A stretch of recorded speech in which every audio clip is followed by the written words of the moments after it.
Today we're going to talk about something called a user-defined function inside PHP, and this is especially an important episode for you to watch because you will be using user-defined functions all the time when you code PHP code. So we talked about predetermined functions, which are functions that has already been made inside PHP, and we can just use it right now. We don't actually have to create it first, but a user-defined function is a function that we create that we can use later on inside our code. So to give you guys an example here, let's actually go ahead and write out a function, just the basic setup for a function, which is by writing function, parentheses, curly brackets, and this is the basic setup for a function. Now, there's a couple of things we need in here. First of all, we actually need to write something inside the curly brackets so we can actually tell the function to do something, and we need to give the function a name. So in our case, we can just go ahead and call this one, new calc with a big C, which is the name of the function. Now, when we call this function, it's going to do whatever's inside our parentheses, not the parentheses, the curly brackets, which are in here. And for our example, we're going to go ahead and tell it that when we call the function, we want it to take a number that the user has defined, or maybe something we defined beforehand, and take 75% of it, and then echo out a string that says, here is 75% of what you wrote, and then it's going to tell us what the actual calculation is. So one thing I want to note out with functions is that it's very important. Well, it's not very important. You can easily, not follow this little rule here. But when you create functions yourself, you need to make sure that one function does one thing. So I've seen people, and I've done it myself in the past, where I have one function that does a whole bunch of, stuff all at once. Like, first of all, I would calculate 75%, echo it out, and then afterwards I would take the 75% and do something else with it, and suddenly I end up with this function that does a whole bunch of stuff, meaning that I can only use it one place inside my website. Now, a function is supposed to be something that you can use multiple times, many different places inside your website, so you avoid having to write the same code over and over again. So that's the whole idea behind functions, is that we don't want to write stuff over again all the time. So one function should do one thing, so it's possible to use the same function over and over again. So inside the curly brackets, we're going to go ahead and create a variable, which is going to be new number, I guess, equal to variable x multiplied by 0.75. which is going to give us 75% of whatever variable x is. Now, variable x, we haven't actually created yet, and we're just going to go ahead and create it right now. So on top of our function, we're going to say variable x is equal to, let's say, 100. So now what we're saying is that we want to take variable x, and when we call this function, then we want to do something with variable x. Now, underneath here, inside the curly brackets, we're going to go ahead and create an echo. That's going to echo out a string, which says here is 75% of what you wrote. Now we're just going to pretend here that the user did actually write what x was equal to.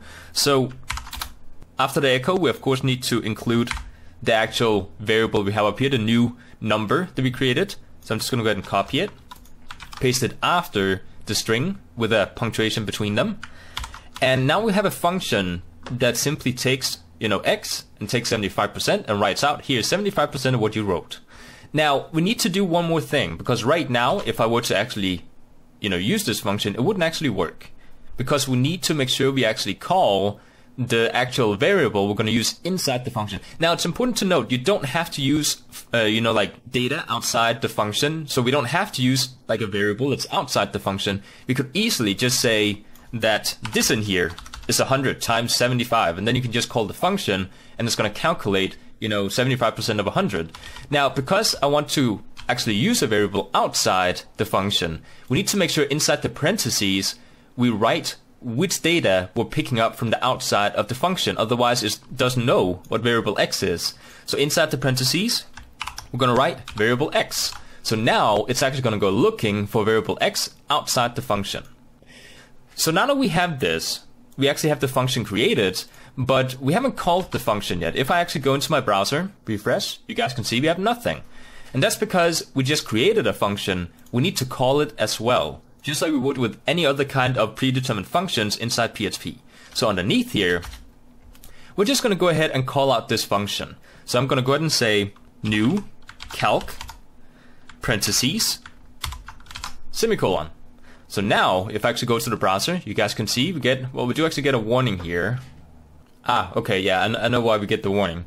Inside, when we call the function, we also need to make sure we do actually include variable x, because you need to pretend like we're calling this part up here. Because variable x is inside the parentheses, we also need to put it inside a new calc function we actually call down here, because otherwise it doesn't know, when to pick up variable x. Now, the cool thing about functions is that right now I do actually have variable x on top of my written out function here, but you can put variable x any way you want as long as it comes before when you actually call the function down here. Because right now we don't know what variable x is at the moment when we actually create the function, but at some point, much later in the code, when we do actually decide, okay, this is what variable x is, and now I want to call out new calculation, we can just simply write this piece of code down here and get the actual number.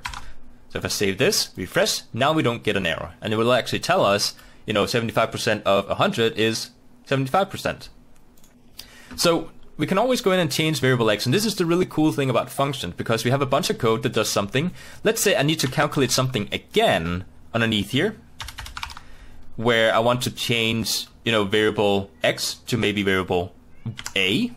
I can actually go in and say that variable a is equal to 10. And the new calc, I can then change the variable x inside new calc to variable a. Because now it's going to refer to new calc and say, okay, we have a variable called a inside our parentheses. So it's going to go in and replace variable x in here with variable a, because we did actually decide to do that down here. And now it's going to go looking for variable a up here instead. So if we go ahead and refresh the browser, you guys will see we get, here is 75% of what you wrote, 7.5. So we should probably include like a break in here or something so we can actually see what's going on. I'm just going to go ahead and echo out a break here. Like so. So now we can actually see the difference here. There we go. So functions is something that we don't, well, it can be a little bit confusing in the beginning. But you just need to know that you can write functions like so at the very top of your document preferably. So you actually have the function before you start calling it. Otherwise you can't actually find the function. But you need to make sure you have the function somewhere where you can, call them. And then you can simply write out, the functions down here or somewhere else in the website. Now, a typical thing to do is to include a document that has all your functions in it. At least, one PHP document with all the functions related to maybe users, and one that's maybe related to, calculations. So you can actually go in and, have some kind of system with your functions inside your website. So this is the basic idea behind functions, and I could get a lot more deep into this. I think we're going to stick with this for now, since this is all we need to know in order to create something like a login system. So for now, we're just going to go ahead and stick with this. And then later on, when we do actually get to more complicated stuff, we'll actually get more, in depth into functions. So I hope you guys enjoyed, and I'll see you guys next time.